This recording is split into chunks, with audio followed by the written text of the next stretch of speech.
네, 구약 1권 6과 레슨 1 광야에서 우리 함께 보겠습니다. 민수기를 이해하려면 그 제목부터 살펴봐야 됩니다. 자, 민수기의 히브리어 제목은요, 광야에서입니다. 히브리서 성경의 첫 문장이 광야에서이기 때문인데요. 이제 뭐 대부분 이제 창세기도 그렇고 이제 이런 식으로 이제 제목이 붙여지는 것들이 있다라고 우리는 알 수 있습니다. 자, 이 제목은 우리에게 이런 얘기를 해줍니다. 민수기는 광야에서의 이스라엘 백성들에 대한 어떤 그 이야기다라고 말할 수 있겠죠. 자, 이미 애굽에서 탈출했지만 또 약속의 땅이라고 하는 가나안 땅에 이르지 못한, 그래서 그 사이에서 있는 그 광야에서의 어떤 이야기들, 이런 게 바로 이제 민수기다라고 말할 수 있을 것 같습니다. 물론 이미 앞서 얘기했던 것처럼 인간이 살 수 없는 곳이죠. 기본적으로 사는 데 있어서 필요한 것들이 없는, 그래서 사실상 그로 인해서 시험을 받을 수 있는 어떤 그런 상황들에 놓여져 있다라고 말할 수 있을 것 같습니다. 자, 좀 더 이제 깊이 보면요. 민수기에는 두 세대가 이야기가 나오게 됩니다. 인구 조사 대상인 이스라엘의 두 세대가 주인공인데요. 따라서 미수기라고 하는 제목도 사실 틀린 건 아닙니다. 왜냐하면 백성의 수를 세는 게 민수기 전체 구조에서 상당히 중요한 의미를 가지기 때문이죠. 자, 민수기의 구조는요, 크게 두 세대에 관한 내용으로 이제 구분이 됩니다. 그래서 첫 번째 세대는 민수기 1장에서 25장에 이제 나오게 됩니다.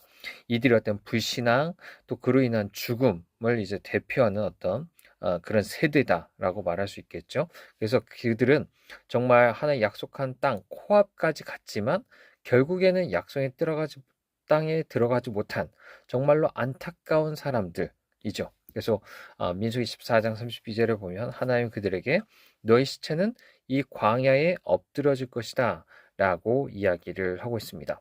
히브리서 말씀에 의해서 생각해 보면 이들은 믿지 않았기 때문에 능히 들어가지 못했다라고 이야기하면서 이로 인해서 우리도 두려워할 수 있어야 된다라고 이야기를 하고 있습니다. 마치 이런 것이죠. 출애굽한 것처럼 우리가 애초에 뭐 이렇게 죽음으로부터 건너가는 어떤 그런 구원을 받았지만 우리가 이 세상의 삶을 살면서 정말 천국에 다 왔다고 생각할 때 불신으로 막상 천국에 들어가지 못하고 그렇게 멸망하고 마는 이제 그런 모습들을 보여주는 신앙의 모습입니다. 이것에 대해서 우리가 어떻게 생각해야 될지 조금 더 신학적인 어떤 논쟁이 있습니다. 그래서 애초에 이들이 구원받은 믿음이 아니었다라고 말하든지 아니면 믿음을 가졌지만 나중에 떨어진 것이다 라고 말하든지 어떤 것인지 분명한 건 믿음이 없어서 천국까지 이르지 못했다는 거죠. 그래서 결국에 이들은 택함 받은 존재가 아니었다. 왜냐하면 본래는 하나의 택함 받은 자라면 그들이 끝까지 믿음으로 정말 그곳에 가게 돼 있다라고 볼 수 있는 거죠. 하지만 이제 다음 세대는요, 그 자녀들 앞에는 다른 어떤 미래가 놓여 있습니다. 약속을 신실하게 지키시는 하나님께서는 첫 세대에게 이렇게 말씀하셨죠. 너희가 사로잡히겠다고 말하던 너희의 유아들은 내가 인도하여 드릴 것이다. 그들은 너희가 싫어하던 땅을 보려니와 라고 이야기를 합니다. 따라서 민수기 26장에서 인구 조사를 이제 한 두 번째 세대는 네, 소망을 상징하는 세대다라고 말할 수 있습니다. 그래서 자, 민수기 26장부터 36장 마지막까지 이제 이전 세대와 비교해서 사실 크게 나아지는 모습은 보이지 않습니다. 그렇지만 낙관적인 어떤 긍정적인 입장에서 그 미래를 바라보게 만들죠. 왜냐하면 하나님께서 정말 자기 조상에게 한 약속과 선조들이 겪었던 이 모든 환란 가운데서도 결국 하나님께서 그 은혜로 그것을 이루어 가실 것이고 동시에 그들을 준비시킬 것이다 라는 것들을 우리는 보게 되기 때문입니다. 자, 이제 그들의 남은 중요한 질문은 이런 것이죠. 정말 그 조상들이 했던 것처럼 계속 불신앙으로 해서 광야에서 흩어지고 거기서 죽을 것인가, 아니면 믿음으로 생명에 이르는 삶을 살 것인가 라고 하는 것입니다. 이와 관련해서 사실 우리에게도 마찬가지입니다. 사도 바울이 얘기한 것처럼 이것은 사실 오늘날 우리에게도 거울과 같이 교훈을 주는 부분입니다. 이를 통해서 우린 이스라엘과 같이 되지 말아야겠다. 그래서 앞서 이야기한 그런 것들에 대해서 정말 두려워하면서 우리의 참된 어떤 신앙에 대해서 바라보는 것들이 필요하다라고 말할 수 있습니다. 레슨 두 번째, 첫 세대의 불순종과 하나님의 인자하심, 우리 함께 보겠습니다. 자, 앞에서 말한 것처럼, 자, 민수기 1장에서 25장은 첫 세대에 대한 내용입니다. 자, 이 사람들은 사실 하나님이 자기들을 구원하시면서 행하신 놀라운 일들을 다 직접 본 사람들입니다. 실제 거기에 나타난 하나님의 능력, 또 실제적인 어떤 표적이라고 말할 수 있는 뭐 10가지 재앙과 또 홍해를 좀 가르시고 또 그걸 통해서 실제 적들을 물리치신 것들, 이런 것들을 정말 다 직접 본 사람들입니다. 자, 그리고 이들은 이제 약속의 땅으로 들어가기 앞서서 하나님의 백성으로 특별히 또 군대로서 이제 인구 조사를 하죠. 싸울 만한 사람이 몇 명 있는가 해서 또 군대로 실제적인 어떤 조직화를 하며 해서 약속의 땅으로 이제 행진해 나가게 됩니다. 자, 여기서 우리가 주목할 것은 바로 성막을 중심으로 각 지파가 배치된다는 것이고요. 무엇보다 그 가운데는 그래서 레위인과 제사장들이 성막을 둘러싸서 보호하고 이스라엘 백성들이 거룩하고 정결하게 살도록 하는 부분이 있었다라고 합니다. 게다가 여호와께서는 그들이 거하는 진영을 거룩하게 하기 위해서 또 다양한 규례를 주시죠.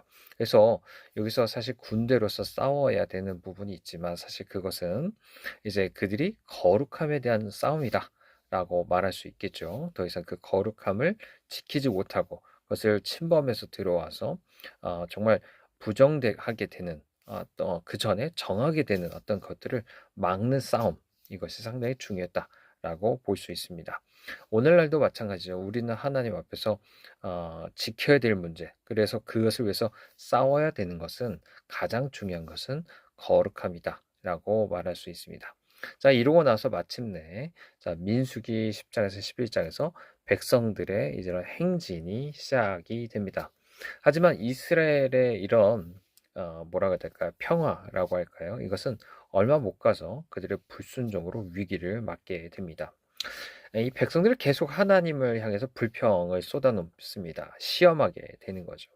민수기 11장에서는요, 이제 만나, 하나님이 주신 양식이죠. 그것은 곧 이제 요한복음에서 보면 그것은 예수님에 대해서 말하는 것인데, 자, 그것에 대해서 불평하기 시작합니다. 곧 그것이 물질적인 양식에 대해서도 마찬가지죠. 모든 것은 하나님으로부터 옵니다. 자, 그런데 그것에 대해서 불평하는 거죠. 또 민수기 12장에서는 어떻죠? 미리암과 아론이 자 모세에 대해서 비방을 합니다. 그리고 나서 나도 하나님의 말씀을 듣는다라고 이야기하면서 스스로를 참 높이는 모습들을 보게 됩니다. 자, 이를 통해서 천국으로 인도하는 정말 그런 지도자들, 그래서 하나님이 세우신 하나님 대표하는 그런 지도자들에 대해서 상당히 거기에 대해서 이제 반역하고 또 불평하는 모습들을 나타냈죠. 사실 이보다도 그 중에 최고의 불평은 바로 약속의 땅, 하나님 약속하셔서 기업으로 주겠다고 하는 그 땅. 오늘날 우리에게 말하면 어떤 천국이라고 말할 수 있겠죠. 그런 것에 대해서 이제 악평하는 것이었습니다. 우리 잘 아시는 대로 자 12명이 약속의 땅을 정탐하고 돌아왔죠. 근데 정탐꾼의 의견이 갈렸습니다. 여호수아와 갈렙 두 명만 크신 하나님을 바라봤죠. 그 둘만이 애굽 탈출할 때 하나님 기억하신 일을 기억하면서 동일하게 하나님 함께 하신다면 그 모든 것이 가능하다라고 말하게 됩니다. 믿음의 고백이었던 거죠.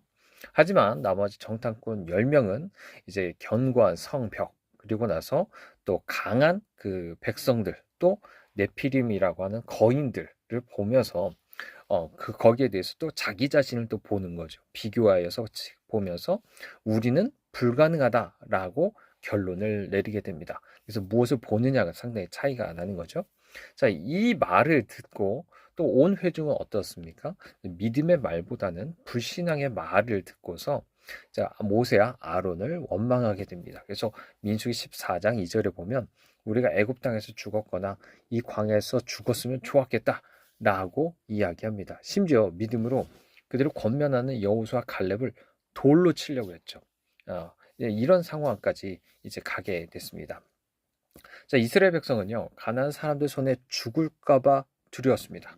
아, 자신들은 정말 거기에 대해 전쟁을 해봤자 정말 패배할 수밖에 없고 그럴 어떤 존재로밖에 보여지지 않았던 거죠. 그리고 나서 그 모든 백성들 하나님의 약속이라든지 그분의 능력, 그 신실함 이런 것을 믿기보다 그저 사람들이 말하는 어떤 다수의 의견 이런 것들을 따르기로 합니다. 그래서 그 결과 어떻죠? 그토록 그들이 두려웠던 그 죽음, 그리고 그들이 말했던 대로 광야에서 그 죽음을 맞게 되는 것입니다. 그래서 우리는 항상 여기서 봐야 될 것 중에 하나는 교회는요, 교회는 다수결로 의해서 움직이는 것이 아닙니다. 하나님의 말씀과 그분에 대한 믿음의 순종으로 움직이는 곳이다. 라고 말할 수 있습니다. 그리고서 우리는 또한 우리의 입술을 상당히 조심해야 된다. 믿음의 말을 해야 된다. 또 해야 된다는 것을 생각해 보게 됩니다. 그렇지 않다면 우리가 믿은 대로 좀 우리가 또 바라고 또 그걸 말하는 대로 실제적으로 일어난다면 얼마나 그것이 두려운가 이런 것들을 생각해 보게 되는 것이죠. 자, 하지만 하나님은 그들을 버리지 않았습니다. 하나님 그들 조상 아브라함과 이삭과 야곱에게 한 약속을 신실하게 지켜주시는 분이기 때문이죠. 그래서 하나님은 그들 자손에게 땅을 주고 또 새로운 세대가 자라나서 정말 그 옛 선조들을 대신할 것에 대해서 맹세를 하시게 됩니다. 따라서 민수기 15장에서는 약속의 땅에 들어간 후에 정말 그 새로운 세대들이 지키고 따라야 될 또 규례에 대해서 전반적으로 가르쳐 주는 모습을 보여줍니다. 특히 그 15장 마지막에서는 자, 옷자락 끝에 수를 달아가지고 하나님과 그 계명을 기억하고 거기에 대해서 내가 이렇게 순종하겠다라는 것들을 이제 떠올리게 만드는 것들을 이제 명령하고 있는데요. 이 명령은 모세가 민수기 14장에서 이스라엘 위해서 좀 기도할 때 언급했던 내용이기도 합니다. 그래서 언약을 신실하게 지키는 하나님의 어떤 그 사랑 이런 걸 뜻하는 거죠. 그래서 이스라엘 모든 백성은 옷자락 끝에다가 이 단수를 보면서 날마다 우리는 하나님의 백성이다라는 어떤 정체성을 늘 확인하고 또 그래서 거룩한 그 백성으로 그 살도록 그것을 위해서 하나님의 말씀을 따라서 살겠다라는 것들을 늘 기억하게 됩니다. 자, 먼저 그들은 하나님께서 넘치는 은혜를 베푸셔서 애굽에서 구해낸 백성들입니다. 또 이와 함께 그들은 언약을 맺은 대로 하나님의 백성으로서 마땅히 해야 되는 의무들을 기억게 됐죠. 그들을 애굽에서 구해낸 이유는 바로 하나님을 섬기는 제사장으로 삼기 위해서입니다. 자, 이런 것들을 기억하고 강조하기 위해서 옷자락 끝에 이제 수를 달도록 하셨던 거고요. 이 이야기는 민수기 15장 전체를 이제 요약하게 됩니다. 네, 그래서 신실하신 하나님은 이 두 번째 세대의 새로운 세대에게서도 하나님의 백성이라는 이 정체성을 다시 한번 부여하시면서 그것을 기억하고 그렇게 합당하게 살아가도록 하십니다. 자, 그러나 이후에도요, 자, 이스라엘 백성은 계속 불순종하게 됩니다. 자, 민수기 16장에서 19장에 보면 이들이 얼마나 하나님께로 돌이키지 않으려고 했는지, 또 얼마나 완악했는지를 이제 보여주는데요. 뭐 예를 들어 또다시 모세에 대해서 거스르고 이제 반역하는 모습들을 또 보게 됩니다. 하지만 또 여기에는 이제 모세와 아론마저도 이제 불순종하는 이런 세대에 속해서 나중에 약속의 땅에 들어가지 못하고 죽게 되는 모습을 보여주죠. 예를 들어 뭐 모세 같은 경우에는 하나님이 반석에 명령해서 물을 내라고 하셨는데 그렇게 하지 않고 지팡이로 반석을 쳐서 물을 내겠죠. 그죠? 그래서 하나님의 거룩함을 나타내지 않게 됩니다. 자, 이것은 상당히 중요한 부분이라고 말할 수 있을 것 같아요. 그동안 참 온유했던 이제 모세가 그로 말미암아 하나님의 참 거룩함을 나타내야 하는데 이제 한순간에 이제 불순종함 속에서 자신의 어떤 그 감정적으로 함으로 말미암아 하나님의 거룩하심을 나타내지 않은 것 이것이 정말 한순간의 실수를 할지라도 하나님 이것을 얼마나 크게 보시는가를 볼 수 있고 그만큼 정말 지도자에게 있어서 엄청난 이런 책임과 또 그런 어떤 무게감이 있다라는 것들을 우리는 보게 됩니다. 민수기 22장, 24장에 나오는 발람 이야기는요. 광야에서 눈을 들어 장래 약속에 대한 그 복과 소망을 이제 바라보게 만듭니다. 민수기 24장 이제 17에서 19절을 보면 이런 얘기를 하죠. 한 별이 야곱에게서 나오며 한 규가 이스라엘에게서 일어나서 모압을 이쪽에서 저쪽까지 쳐서 무찌르고 또 셋의 자식들을 다 멸할 것이다. 그의 원수 에돔은 그들의 유산이 되고 그의 원수 세일도 그들의 유산이 되고 그와 동시에 이스라엘이 용감히 행동하리로다. 주권자가 야곱에게서 나서 남은 자들을 그 성읍에서 멸절할 것이다 라고 이야기를 합니다. 자, 여기서 이 예언은요, 앞서 얘기했던 것처럼 이제 이런 복과 소망에 대해서 우리가 바라보게 만드는데요.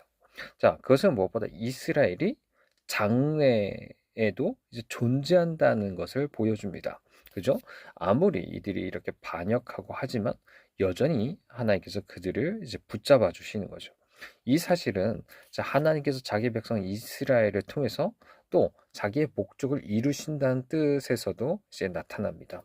이 안에서 구원자 되신 예수 그리스도께서 나올 거고요. 또 예수 그리스도를 통해서 이 말씀과 같이 이스라엘을 위해서 좀 그 대적을 물리치시겠다고 하는 그 약속, 이것이 반드시 취소되거나 사라지지 않을 것이다 라고 이야기하는 거죠. 이미 족장들을 통해서 이런 것들은 사실 계속 확인되었습니다.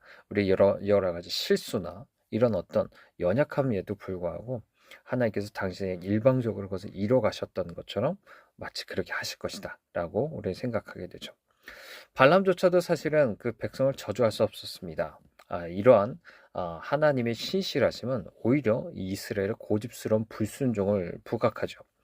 이건 이제 또 로마서 3장 말씀을 또 반대로 생각하게 하는데요. 거기서는 이런 이야기가 있죠. 하나의 신실하심이 부각된다 해도 악을 계속 행해서는 안 된다. 또 왜 심판받냐고 따지거나 할 수 없다는 것에 대해서 이야기를 합니다. 만약 그런 자세를 갖는다면 합당한 자가 아니라는 것을 우리에게 다시 한번 이야기를 해주고 있는 거죠. 자, 이렇게 이스라엘 장래에 대한 놀라운 축복이 선포된 후에도 매우 참담한 현실이 이어집니다. 그것은 바로 이 이스라엘 백성들이 미디안 여인들의 유혹에 넘어가 그들의 신인 바알볼에게 절하는 죄를 범하며 또다시 파멸에 이르기 때문인데요. 요한계시록 2장 14절이나 베드로후서 2장 15절을 보면 이것은 발람의 교훈을 따른 것이라고 말을 하죠. 이렇게 발람이 불의 삭슬을 위해서 그들에게 가르쳐 준 것입니다. 거짓된 것을 가르쳐 줘서 그들을 미혹하게 한 거예요. 그러니까 직접 내가 하나님께서 저주하게 못하시니까 저주는 할 수 없었지만 그들을 통해서 내가 삭슬 받고서 그 대가로 그들이 타락할 수 있는 그 교훈을 가르쳐 준 거죠. 이게 오늘날에도 그래서 거짓 교사들이 이런 행동을 하고 있습니다. 자기 어떤 유익을 위해서 거짓된 교훈을 가르쳐서 그 백성들을 타락하게 하는 것. 이게 거짓 교사의 역할이고 이것은 신약에서 끊임없이 경고하는 내용이다 라고 할 수 있습니다. 그 죄에 상응하는 하나의 저주가 또한 임하게 되죠. 하지만 우리는 그렇다고 해서 이 모든 게 끝난 것은 아니다 라는 것들을 다시 한번 기억을 해야 됩니다. 레슨 4. 믿음으로 얻은 유산. 민수기 26장에서는 새로운 세대의 숫자를 지파별로 조사합니다. 민수기 초반에 그 선조의 수를 지파에 따라 조사했던 것과 똑같은 건데요. 하나님께서 이전 세대를 완전히 멸하셨음에도 불구하고 백성의 총수는 거의 변하지 않고 그대로였습니다. 그만큼 하나님께서 이들을 보존하고 있다라는 것들을 말해주고 있는 거죠. 민수기 25장에서 지도자가 우상숭배 죄를 범했던, 그러니까 앞서 바알볼의 어떤 그 죄라고 말할 수 있겠죠. 그로 인해서 이제 시몬 제파야만은 예외였습니다. 그래서 현저히 수가 줄어드는 것을 보게 되죠. 이것은 결국 받을 유업도 줄어든다는 것을 의미합니다. 그래서 사실 하나님을 신실하게 섬기는 것이 곧 하나님이 나에게 주실 유업을 얻는 것과도 상당히 밀접하다라는 것들도 우리는 바라보게 만듭니다. 이렇게 새롭게 인구조사를 마친 두 번째 세대가 가장 먼저 풀어야 됐던 숙제는 바로 슬로보앗의 딸들에게 아버지의 유산을 물려주는 거였습니다. 여기서 이 문제는 아버지가 아들 없이 광야에서 죽었을 때 여성의 딸들이 약속의 땅에서 유산을 받을 수 있는가? 그래서 그 기업을 계속 지킬 수 있는가에 대한 문제였습니다. 아버지가 이미 죽었고 딸들은 원래는 유산을 받을 수 없었습니다. 근데 약속의 땅에서 지파마다 물려받을 유산이 있다면 자신들도 그 중에 일부를 물려받아야 된다라고 하는 거죠. 자, 이 문제의 중요성은 민수기 36장에서 이 이야기가 다시 나온 데서 알 수 있죠. 마치 수미상관 구조로서 두 번째 세대 이야기 시작과 끝을 이제 장식하고 있습니다. 그리고 그 사이 이야기는 가나안 정복 사건으로 시작하고 있죠. 자, 이스라엘 백성은 먼저 요단강 동쪽을 정복하게 됩니다. 하지만 정확히 말하면 그것은 사실 아브라함의 약속한 땅, 가나안에 속한 곳은 아니었어요. 자, 근데 르우븐 자손과 갓 자손이 이미 정복한 그 땅에 내가 머물고 싶다라고 하면서 상당히 또 다시 한번 이제 낙심케 하는 일들이 있었습니다. 그래서 다른 사람들도 가나안 땅에 다시 들어가기 앞서서 지난번에 이제 정탐꾼을 통해서 낙심했던 것처럼 똑같이 그런 사건이 될 수 있었던 거죠. 자, 이것은 이들이 이제 그곳에서 자기들이 가축을 키우는데 그곳이 가축 키우기 좋다고 보였기 때문입니다. 자, 그런데요. 자, 이들이 사실 이렇게 함으로 말미암아 요단강 동쪽에 남겠다고 한 백성이 이제 선말대로 가나안 땅에 들어가기로 했고요. 가나안 정복이 확실히 끝난 다음에 이제 요단강 동쪽으로 돌아와서 자기들 몫의 유산을 받기로 합니다. 과연 이것이 이제 좋은 결정이었는지는 사실 우리가 이렇게 역사를 통해서 좀 평가를 해봐야 될 것 같습니다. 제일 먼저 사실 이 지파들이요, 아수르에 의해서 멸망합니다. 물론 그 원인은 우상 숭배 때문이었고요. 또 그로 말미암아서 아수르 전역에 이들이 흩어져 살게 됩니다. 그래서 다른 어떤 이스라엘 백성들, 특히나 유다라고 불리는 사람들과 상당히 이제 거리감을 두고서 이제 그렇게 존재하게 되는 어떤 상황이 됩니다. 어떻게 보면 역사 속에 완전히 자취를 감춘 듯이 보일 만큼 그런 상황이 되는 것이죠.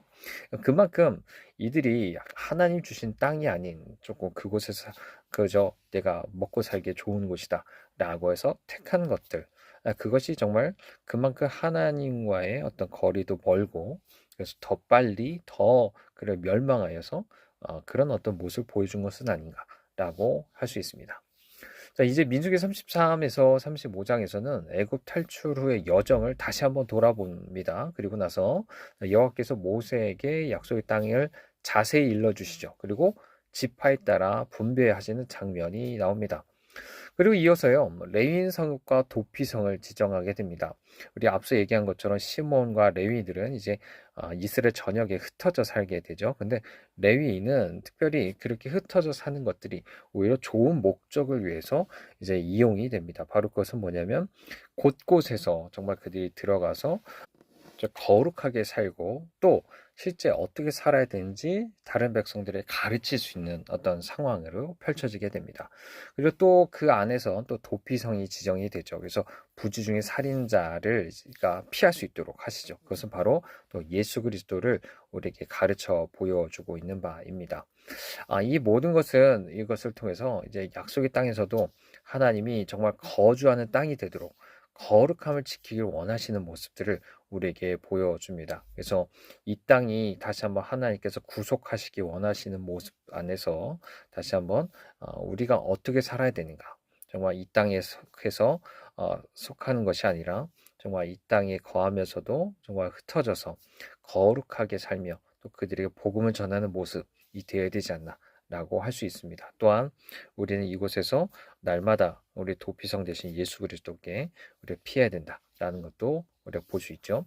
자, 마지막으로 다시 한번 약속의 땅에서 자신들의 유산을 이제 보존하기를 원하고 그래서 아버지의 이름을 계속 이어가기 원했던 슬로보아스의 딸들의 이야기로 마무리됩니다.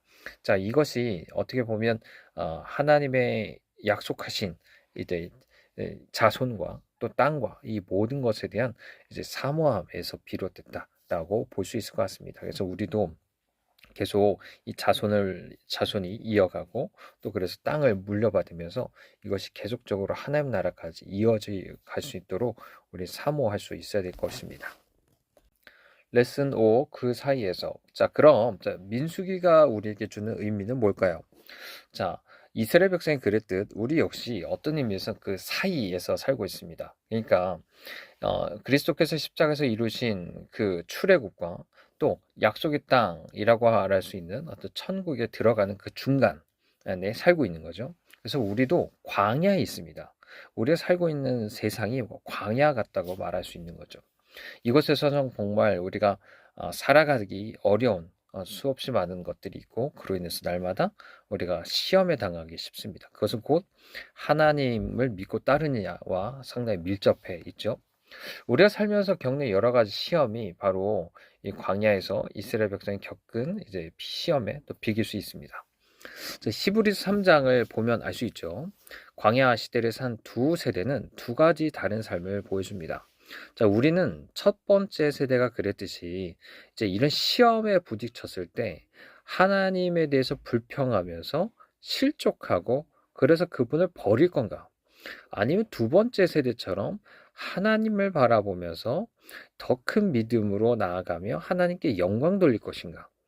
우리가 어떤 길을 선택하든지 하나님은 반드시 그 약속을 이루실 것입니다. 물론 우리가 믿음의 여부에 따라 그것을 내가 누리고 거기에 참여하는 문제가 좀 달라지겠죠. 하나님 또한 자기의 약속을 성취할 자기 백성들을 준비시켜 주십니다. 우리가 믿음에서 믿음으로 나가게 하시고 그래서 마침내 주님의 약속의 성취를 우리가 보게 하시는 것들이 있죠. 여기서 중요한 건 우리가 유업을 받는 자에 속하느냐라는 겁니다. 자, 이스라엘 백성이 되었다고 해서 끝이 아니었다는 것을 생각해 보십시오. 애굽에서 나와도 그것이 충분하지 않았습니다. 시내산에서 언약을 맺은 것조차도 충분하지 않았습니다. 자, 물론 그것은 옛 언약이었기 때문이죠. 하지만 새 언약은 사실 충분한 것으로 이제 여겨집니다. 그럼에도 불구하고 어쨌든 자, 약속의 땅에 들어가려면 오랜 이런 인내가 필요하다. 믿음으로 끝까지 인내하는 것이 필요하다. 하나님께서 그를 끝까지 보호하는 것이 필요하다라는 것을 볼 수 있죠. 그래서 마침내 하나님이 약속하신 그 땅에 들어가야만 충분하다라고 말할 수 있는 겁니다. 그래서 우리도 역시 새 언약을 받아서 마침내 정말 하나님 나라에 들어갈 수 있게 되는 것. 이것이 진짜 신앙이 어떤 충분성이다라고 말할 수 있습니다. 히브리서에 따르면 인내를 위해서 가장 중요한 건 바로 마음을 완고하지 않게 하는 거다라고 얘기합니다. 첫 번째 세대의 문제는요, 사실 단지 그들이 범한 죄만이 아닙니다. 민수기는 계속 그들의 죄를 다루시는 하나님, 어떤 공의로운 면도 보여주지만 하나님의 은혜도 반복해서 계속 이야기합니다. 민수기 14장 18절에서 두 가지를 계속 모두 보여주죠. 그래서 이렇게 모세는 시내산에서 하나의 어떤 분이신지도 말할 때 이렇게 얘기합니다. 여호와는 노하기를 더디하시고 인자가 많아 죄악과 허물을 사하시나 형벌받을 자는 결단코 사하지 아니하시고 아버지의 죄악을 자식에게 갚아 3, 4대까지 이르게 하리라 라고 이야기합니다. 자, 이것을 기억하며 우리 마음이 완고해지지 않도록 주의해야 됩니다. 하나님은요, 예수 그리스도를 통해서 우리를 구원해 주셨습니다. 그리고 마침내 우리를 하나님 나라, 그러니까 정말 본향으로 인도해서 영원한 안식에 얻게 하실 것입니다. 우리 모두가 이 사이에서 정말 믿음으로 인내하며 살아가야 됩니다. 그것만이 정말 우리가 참된 택한 백성으로 정말 이렇게 증명되는 것이다 라고 말할 수 있겠죠.